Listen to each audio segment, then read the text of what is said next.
Hello guys, welcome Hindi stenography steno education world channel में आप सभी का एक बार फिर से स्वागत है। जो चैनल पर नए हैं चैनल को लाइक सब्सक्राइब करना ना भूलें। यदि आप डिक्टेशन को शेयर एवं लाइक करते हैं तो मुझे डिक्टेशन रिकॉर्ड करने में काफ़ी खुशी होती है, इसलिए आप डिक्टेशन को लाइक एवं शेयर करना ना भूलें।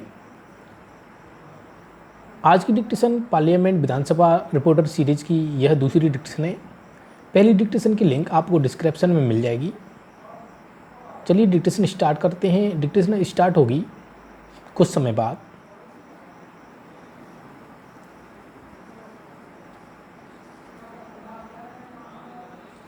स्टार्ट। उपाध्यक्ष महोदय, हो सकता है आज या निकट भविष्य में इस लोकसभा का अधिवेशन दिल्ली के बाहर कहीं ना कर सकें, लेकिन भविष्य में ऐसी स्थिति आ सकती है और यदि हमारे संसदीय कार्यों का मंत्रालय चाहे और इस संबंध में शीघ्रता करे तो वह भविष्य निकट में भी आ सकता है।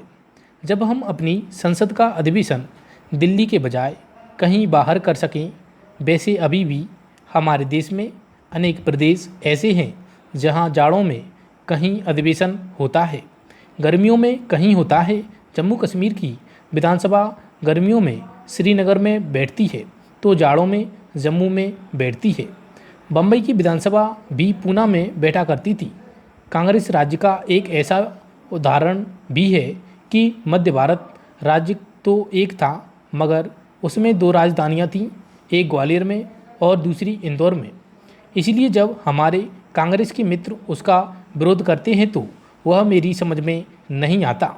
जहाँ तक कठिनाइयों का संबंध है उन्हें हम हल करने का प्रयत्न करें, लेकिन इस प्रश्न के साथ भावनाएं जुड़ी हुई हैं और हम उनकी उपेक्षा नहीं कर सकते। पूर्णविराम पेरा। अभी विवाद ने जो रंग पकड़ा है उससे लगता है कि अगर हम इस चीज़ को सरसरी तौर पर समाप्त कर दें कि सदस्यों को ले जाने में बड़ी कठिनाई होगी, वहाँ भवन नहीं होगा, हम कहाँ बैठेंगे, तो यह उचित नहीं होगा। इतने वर्ष हो गए पर अभी तक सरकार सदस्यों के लिए दिल्ली में सारी सुविधाएं नहीं जोड़ सकी, तो हैदराबाद और बेंगलोर में यह कैसे संभव होगा। यह तर्क भी दिया जा सकता है और इन तर्कों में बल भी है, मगर इस प्रस्ताव के मूल में जो भावना है उसका समादर किया जाना चाहिए कि देश की एकता को पुष्ट करने के लिए यह बात कही जा रही है, किसी राजनीतिक स्वार्थ की सिद्धि के लिए नहीं। उत्तर और दक्षिण में कोई नया भेद खड़ा करने की बात की तो अब कोई आवश्यकता ही नहीं है, लेकिन हमें यह मालूम है कि हमारा देश बहुत विशाल है।